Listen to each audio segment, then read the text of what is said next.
Best Brands in Plastics and Polymers 2023, organized by ET Edge, is the biggest annual opportunity to motivate India's industries, associated companies and educational institutes to witness the new age of manufacturing and engineering. As part of the Festival of Manufacturing, the Best Brands was inaugurated by Dr. Bhagwat Karad, Minister of State, Ministry of Finance. The conference features keynote speakers and panel discussions on various topics related to manufacturing. Some of the topics covered in the conference include digital transformations, supply chain management, workforce development, and sustainability. The conference also includes an exhibition hall where manufacturers can showcase their latest products and services. That said, is a country where no achievements go uncelebrated and no community unnoticed. The manufacturing sector has been making silent contributions.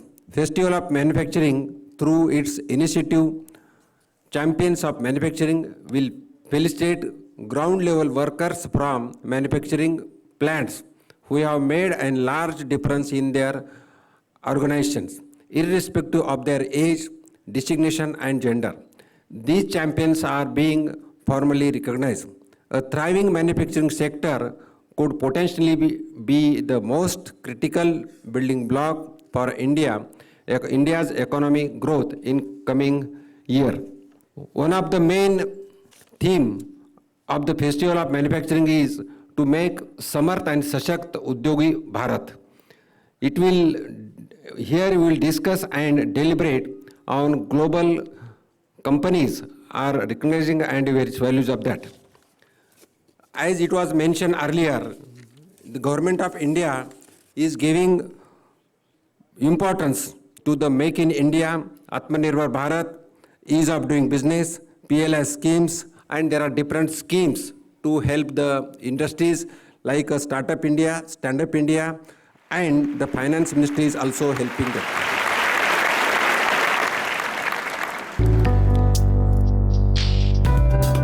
The felicitation ceremony started with recognizing DPL Group of companies, who was rewarded as the best brand in the plastic and polymers industry.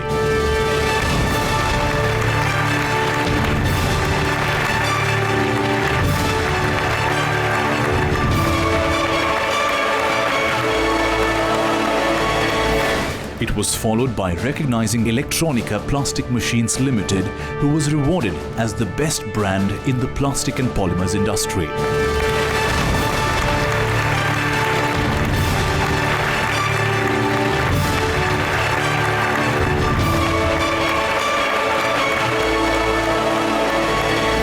The next acknowledgement was given to ExxonMobil Lubricants Private Limited, who was rewarded as the best brand in the plastic and polymers industry.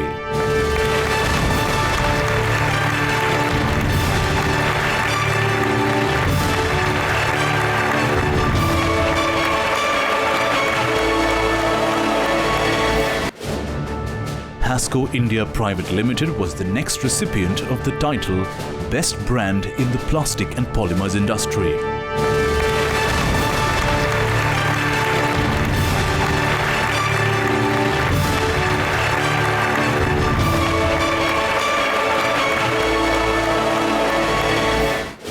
The next acknowledgement was given to Igus India Private Limited, who was rewarded as the best brand in the plastic and polymers industry.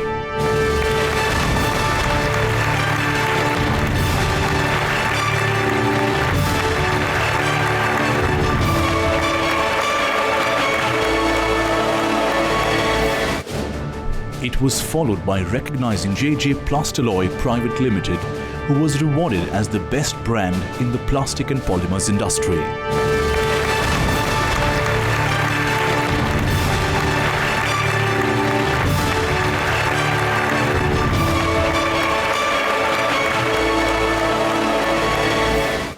The next acknowledgement was given to Mamta Machinery Private Limited, who was rewarded as the best brand in the plastic and polymers industry.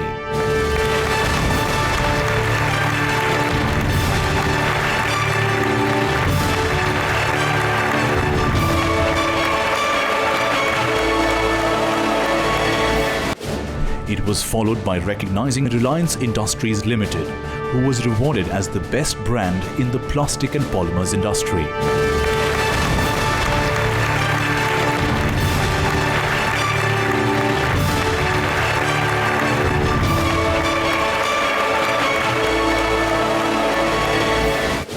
The next acknowledgement was given to SCJ Group of Companies, who was rewarded as the best brand in the plastic and polymers industry.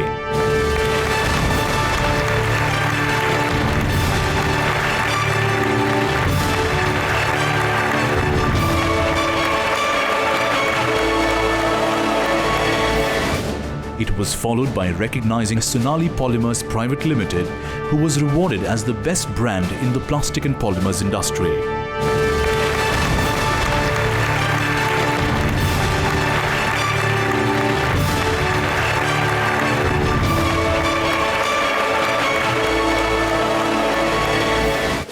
The next acknowledgement was given to Steer Engineering Private Limited, who was rewarded as the best brand in the plastic and polymers industry.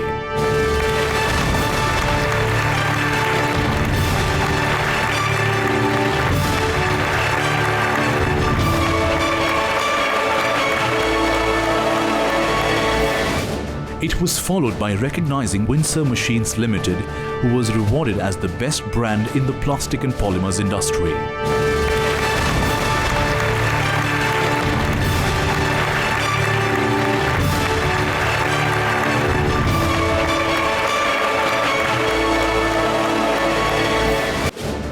The next acknowledgement was given to Yudo Hot Runner India Private Limited, who was rewarded as the best brand in the plastic and polymers industry.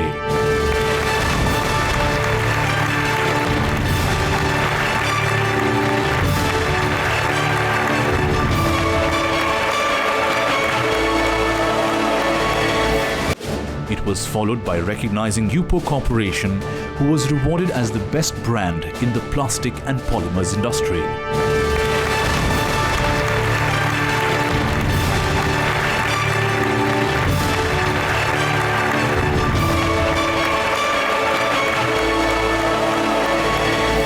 Digitalization is changing everything. While it's a very commonly used term, but we generally do not recognize that one of the most visible form of digitalization is really the mobility tools, the mobile phones. And India is doing pretty solidly well in this field. By 2020 numbers, we had the smartphone penetration of 54%. Now, what does it do to us?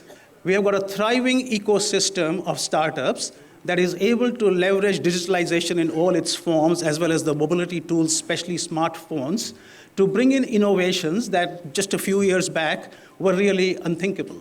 So it's really the whole economy which is really humming well. Now, with all this growth, there is another trend that sometimes we miss. This economic growth is going to be requiring a lot of energy. If we look at between 2019 to 2050, there is going to be a 78% increase in the energy use in the country. Now, energy businesses will be able to supply this energy. But the fact is that there is going to be an increasing demand for efficiency, and there is going to be an increasing demand on sustainability that's going to be imposed onto the industry. And we need to be prepared for that. So in summary, all the key drivers and enablers for economic growth of India are really in place. Let's now look at what's happening on the manufacturing side. So a lot of this future growth is going to be really driven by the growth in manufacturing. Potentially, India can become the second most attractive manufacturing hub in the world, enabled by policy, investments in technology, and obviously investments in talent. Programs and policies of Government of India like Make in India, ease of doing business, Atmanirbhar Bharat, production-linked incentives, these are going to be key drivers of the growth. On the investment side, manufacturing also is a large-scale employment generator. It's not widely known that manufacturing actually contributes to nearly 39% of the employment in India. And if India's economic aspirations are going to be met as per the timeline set, there's going to be another 90 million jobs that are going to be created just by the manufacturing industry. And that's the right thing to do for a country that is increasing in population.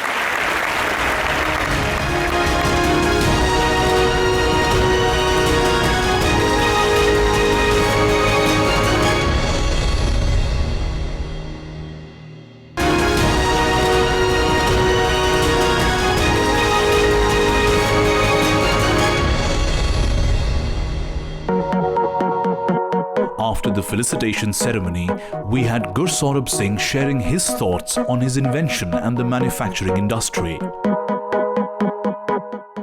I had a dream that how about every Indian has his own mode of transport?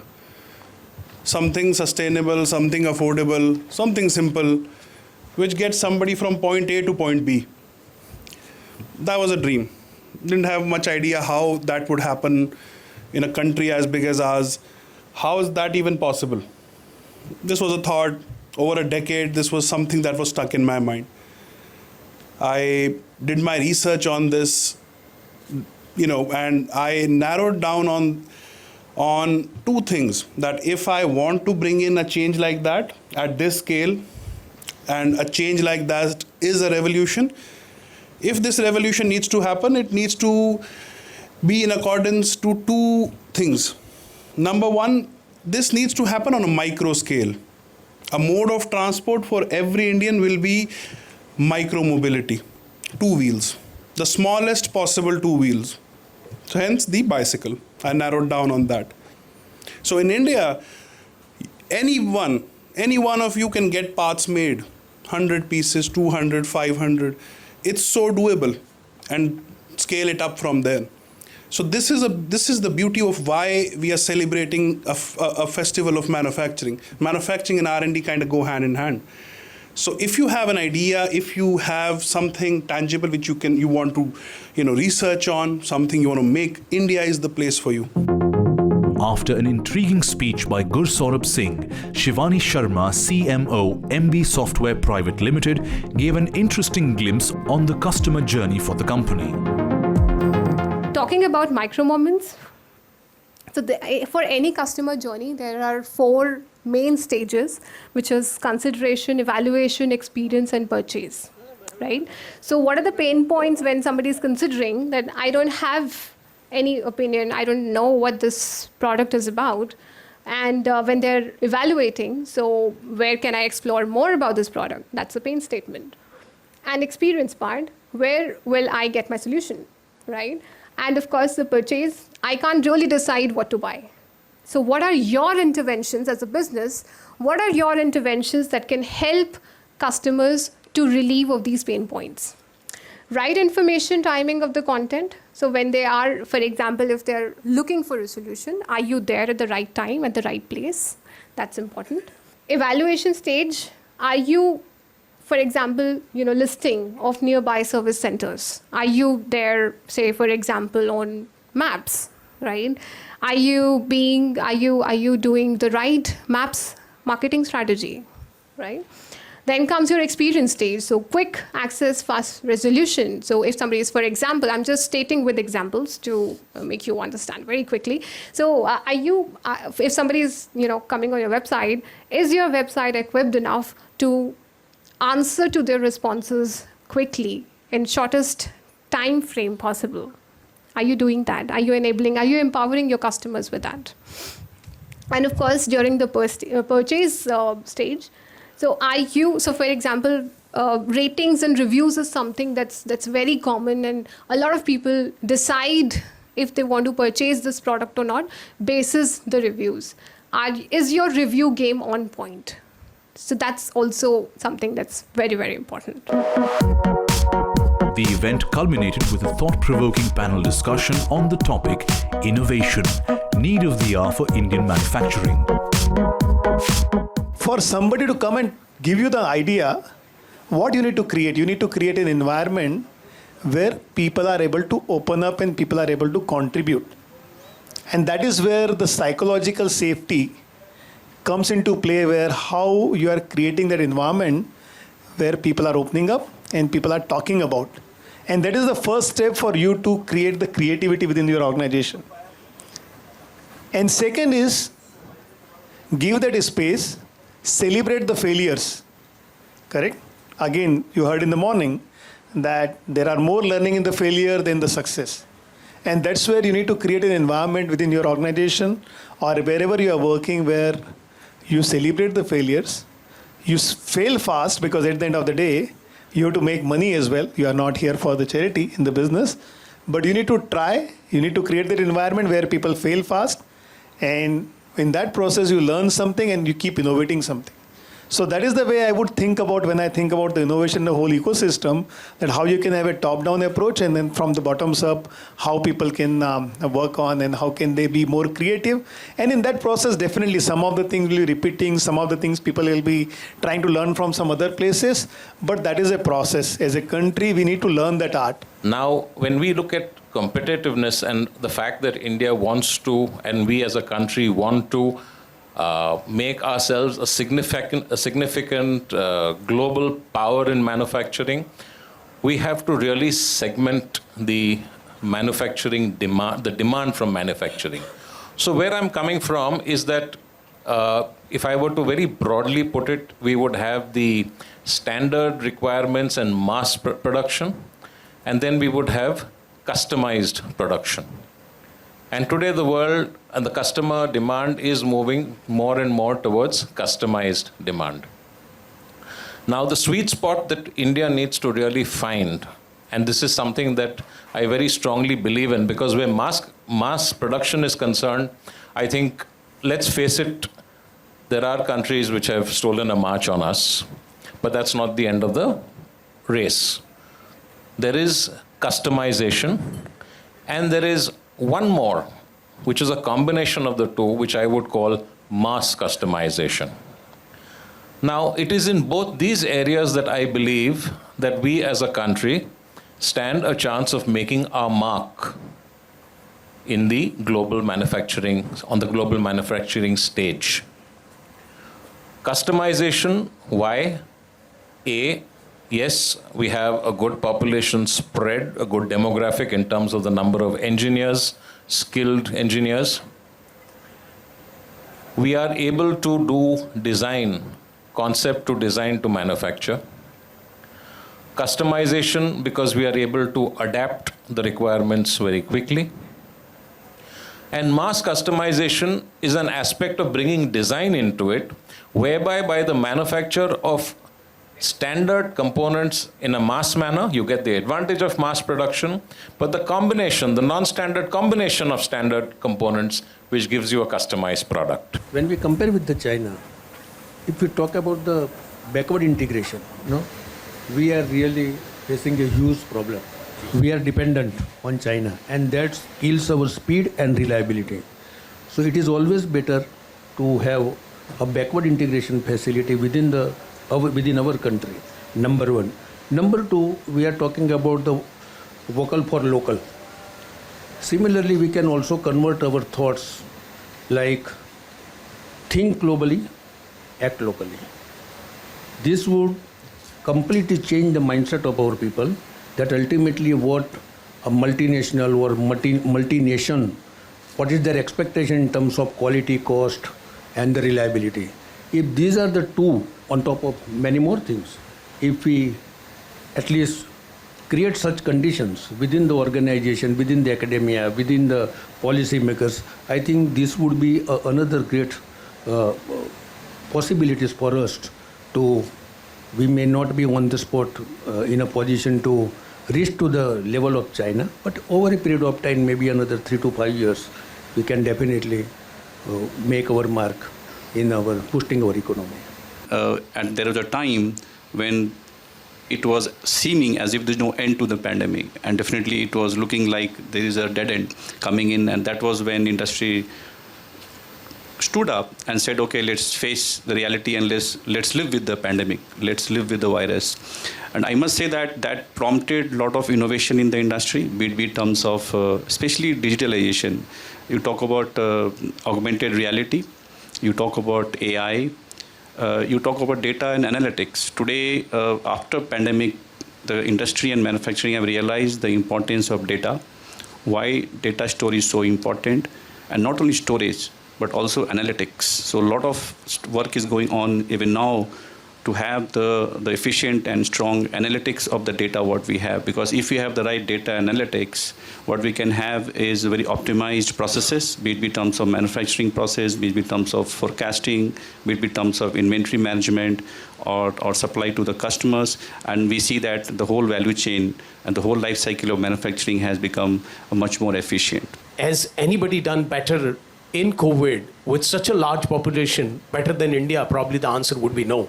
We did it, we proved it, right? How did it happen? And when you look into details of it, probably we all will realize that it was probably innovation at every level, right? And the innovation, we went far more beyond, because we don't have a capacity to capture what went around with, sort of 140 crore population. But yes, there were a lot of things which has gone right. And we proudly say today that we were able to bring all of them on one platform. Aadhaar was a very big thing. Isn't it? It's something which is AI tool which you have used. Isn't something where we all rose to and we saw and we were able to win that. Now the same thing is that, do we believe into sort of innovation? Do we have a capacity to do that? The answer is yes, we have. Do we have that sort of a technological advantage? We have. And what we were talking about, how do I bring this industry and academia together, is something going to propel the growth of India going future. The Festival of Manufacturing, organized by ET Edge, culminated on high voltage discussions, pride and sense of achievement. Though the curtains on the show had downed, but the search for excellence will go on.